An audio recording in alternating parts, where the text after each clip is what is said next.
Hello everyone, this is class 8 maths chapter 1 rational numbers.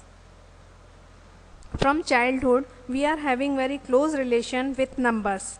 Day by day man introduced more numbers for their basic needs like natural numbers. We represent natural numbers with capital N. It starts with 1, 2, 3 and so on. Then whole numbers, it starts with 0, 1, 2, 3 and so on. Then integers, in integers positive numbers 0 and negative numbers are included. After this one more situation comes in front of man. Suppose कोई एक birthday party है, वहाँ पे 4 friends हैं और उन enjoy भी कर रहे हैं, केक भी है, उन्हें आपस में वो केक को इक्वली डिस्ट्रीब्यूट करना है. अब वो इक्वली डिस्ट्रीब्यूट करने के लिए उनके पास ऐसा कोई मेथड नहीं है या ऐसा कोई नंबर नहीं है जिससे वो बता पाएँ कि हम में से हर एक के पास इतना पार्ट आएगा. फिर इस सिचुएशन के सॉल्यूशन के लिए मैन ने फ्रैक्शंस इंट्रोड्यूस किए. फ्रैक्शंस मीन्स किसी भी होल का पार्ट. तो इस सिचुएशन में ईच फ्रेंड के पास में 1/4 पार्ट आएगा जिसे हम ऐसे रिप्रेजेंट कर सकते हैं. फ्रैक्शंस ऑलवेज पॉजिटिव होते हैं, जबकि हमें नेगेटिव नंबर्स की भी ज़रूरत पड़ी तो फिर इंट्रोड्यूस हुआ रैशनल नंबर्स जिसमें पॉजिटिव एंड नेगेटिव नंबर्स दोनों ही इंक्लूडेड होते हैं. इसे कैपिटल Q से रिप्रेजेंट करते हैं. तो according to mathematics rational numbers की डेफिनेशन हो जाएगी any number that can be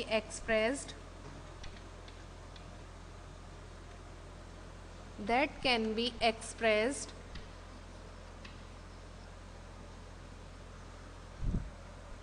in the form of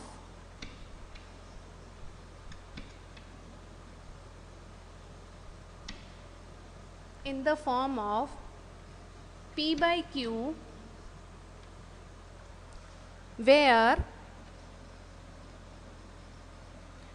P and Q are integers.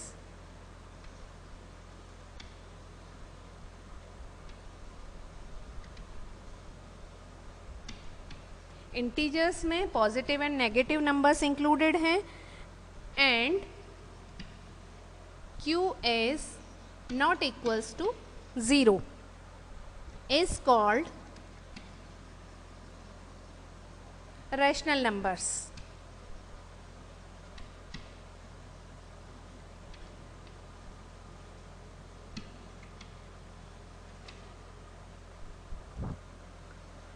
Means ऐसा नंबर जिसे हम P by Q फॉर्म में रिप्रेजेंट कर पाएँ, मीन्स न्यूमरेटर एंड डिनोमिनेटर, और जिसका डिनोमिनेटर 0 ना हो, क्योंकि डिनोमिनेटर 0 हो जाने से वो रैशनल नंबर नहीं रह जाएगा, इनफाइनाइट हो जाएगा. तो उसे हम ऐसे नंबर्स को हम रैशनल नंबर्स कहते हैं. इनके एग्जांपल्स जैसे कि एक के बाद एक पहले नेचुरल नंबर इंट्रोड्यूस हुए, फिर होल नंबर्स, देन इंटीजर्स. तो एग्जाम्पल भी अगर हम इनके देखें तो natural number 2, whole number 0, integers -3, fractions 1/4, decimal numbers, ये सभी इनके एग्जाम्पल्स हो जाएंगे. Now after understanding rational numbers, come to next topic, properties of addition of rational numbers. जब हमें रैशनल नंबर पता चल गया तो फिर रैशनल नंबर्स की एडिशन की प्रॉपर्टीज़ क्या होंगी वो हम देखते हैं. फर्स्ट इज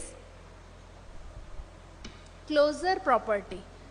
क्लोजर प्रॉपर्टी, इस प्रॉपर्टी से क्या समझते हैं हम? अगर मैंने दो रैशनल नंबर्स लिए, उनको मैं ऐड करती हूँ, क्योंकि हम एडिशन पर फॉलो करके देख रहे हैं, तो उन दो रैशनल नंबर्स को अगर मैं ऐड करती हूँ तो आंसर भी मेरे पास में एक रैशनल नंबर ही आता है। ये मेरी हो गई क्लोजर प्रॉपर्टी। एग्जाम्पल्स की हेल्प से भी इन्हें देख सकते हैं हम। मैंने दो रैशनल नंबर्स लिए, 1/2 एंड 1/3 लिया। इन दोनों को अगर मैं प्लस करती हूँ, एलसीएम आ गया मेरा 6, ऊपर आ गया मेरे पास में 3 + 2 और ये आ गया 5/6। ये भी एक रैशनल नंबर ही है। सो ये प्रॉपर्टी रैशनल नंबर्स के एडिशन को फॉलो करती है। Next is commutative property. इस प्रॉपर्टी में हमें, जैसे हम सिंपली एडिशन करते हैं, वैसे दो रैशनल नंबर्स को ऐड करेंगे और अगर फिर उसका ऑर्डर चेंज करके हम अगेन ऐड करते हैं तो भी हमारे पास दोनों ही सिचुएशंस में आंसर सेम आता है। ये हमारी कम्यूटेटिव प्रॉपर्टी है। एग्जाम्पल भी हम लेके देख लेते हैं। 1/2 + 1/3 अभी हमने किया है एंड ऑर्डर चेंज कर दिया, 1/3 + 1/2, दोनों ही सिचुएशन में आंसर सेम आएगा। Next associative property. Associate means यहाँ पे 3 या मोर देन 3 रैशनल नंबर्स को कंबाइन करने की बात हो रही है और सिचुएशन बिल्कुल सेम है। पहले हम सिंपली उन्हें ऐड करेंगे तीनों रैशनल नंबर्स को एंड देन ऑर्डर चेंज करके हम उन्हें ऐड करेंगे, तो दोनों ही सिचुएशंस में आंसर सेम आना चाहिए। Let's check with the 3 rational number that are 1/2 and 1/3 and 1/4. Left hand side and right hand side on both the places, put all 3 rational numbers, add according to the rule. Here again 5/6 same plus 1/4 is equal to here 1/2 plus 7/12 and both the side 13/12 and the answer is same. That means ये verify हो गई। Means rational numbers associative property को follow करते हैं under addition. Come up to the next topic, properties of subtraction, multiplication and division. जब हमने addition की properties देखी, सेम उसी तरीके से सब्ट्रैक्शन, मल्टीप्लिकेशन, डिवीजन की भी प्रॉपर्टीज़ देखेंगे। वही properties closure, commutative and associative के लिए। तो यहाँ कंबाइन मैंने चारों ऑपरेशंस ले लिए हैं और इन्हें 1 बाय 1 हम चेक करते जाएंगे। क्लोजर देखा है हमने कि 2 रैशनल नंबर्स को ऐड करते हैं तो आंसर भी एक रैशनल नंबर ही आता है। तो क्लोजर प्रॉपर्टी फॉलो होती है एडिशन के लिए। सेम क्लोजर प्रॉपर्टी सब्ट्रैक्शन के लिए भी फॉलो होती है, क्योंकि अगर 2 रैशनल नंबर्स को सब्ट्रैक्ट करें तो आंसर एक रैशनल नंबर ही आएगा। मल्टीप्लिकेशन भी फॉलो होता है, बट डिवीजन फॉलो नहीं होता है, क्योंकि ज़ीरो को अगर 1 से हम डिवाइड करें तब तो आंसर 0 आ जाएगा, लेकिन 1 को अगर हम 0 से डिवाइड करें तो आंसर 0 नहीं आएगा, इनफाइनाइट आता है। तो इस सिचुएशन में डिवीजन क्लोजर प्रॉपर्टी को फॉलो नहीं करता है। Next is commutative property for all the operations. Again हमें पता है कम्यूटेटिव प्रॉपर्टी एडिशन को फॉलो करती है, बट ये सब्ट्रैक्शन को फॉलो नहीं करेगी, क्योंकि ऑर्डर चेंज कर देने पे हमारा आंसर चेंज आ जाएगा। Left hand side, right hand side same नहीं आएगा। एडिशन की तरह मल्टीप्लिकेशन भी फॉलो करती है एंड डेफिनेटली डिवीजन फॉलो नहीं करता है। नेक्स्ट एसोसिएटिव प्रॉपर्टी, ये भी एडिशन में फॉलो होती है बट सब्ट्रैक्शन में फॉलो नहीं होगी। मल्टीप्लिकेशन में फॉलो होगी एडिशन की ही तरह एंड डिवीजन में फॉलो नहीं होगी। नेक्स्ट इज, अभी तक हमने चारों ऑपरेशंस पे 3 प्रॉपर्टीज देखी। सम मोर प्रॉपर्टीज ऑफ रैशनल नंबर्स, कुछ और भी प्रॉपर्टीज हैं, 1 बाय 1 हम इनको चेक करते हैं। Additive identity. अब एडिटिव आइडेंटिटी क्या है? एडिटिव मीन्स ऐड से रिलेटेड है ये, तो एक रैशनल नंबर मैंने ले लिया a अपॉन b, उसको प्लस किया 0 से, आंसर मुझे वही रैशनल नंबर मिलना चाहिए। ये है मेरी एडिटिव आइडेंटिटी। तो 0 एक ऐसा नंबर है जिससे मैं किसी भी रैशनल नंबर को प्लस करूं तो आंसर मेरे पास वही रैशनल नंबर आएगा। ये है additive identity. Next is additive inverse. Inverse का मतलब हो गया उल्टा, reverse.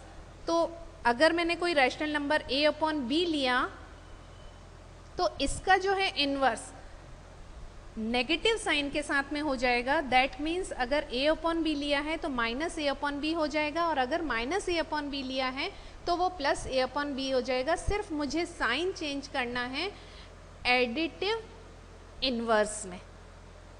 Next is multiplicative identity.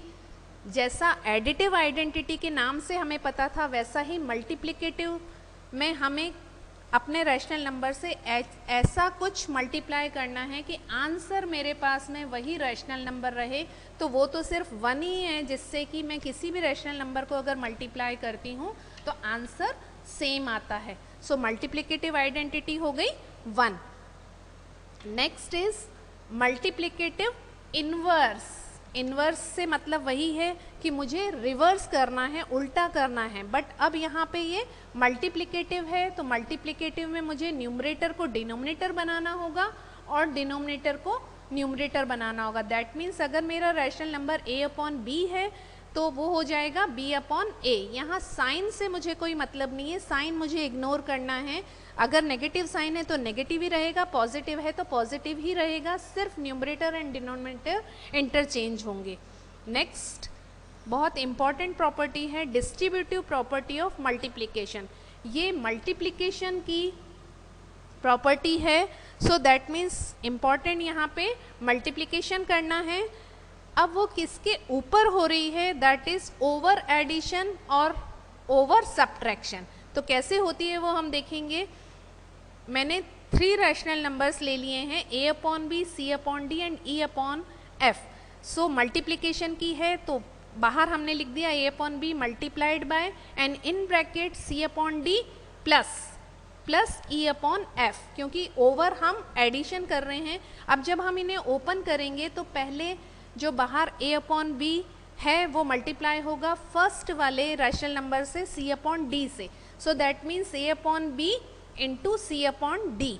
Plus sign है तो यहाँ भी सेंटर में प्लस साइन लगेगा। अगेन जो सेकेंड वाला रेशनल नंबर है उससे a अपॉन बी मल्टीप्लाई होगा, so a upon B into E upon F.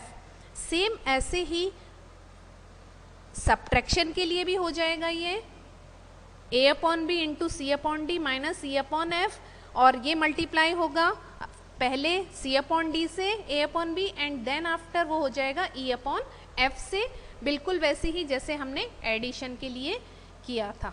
So this is all about the properties. So students ready with the next coming exercise 1.1.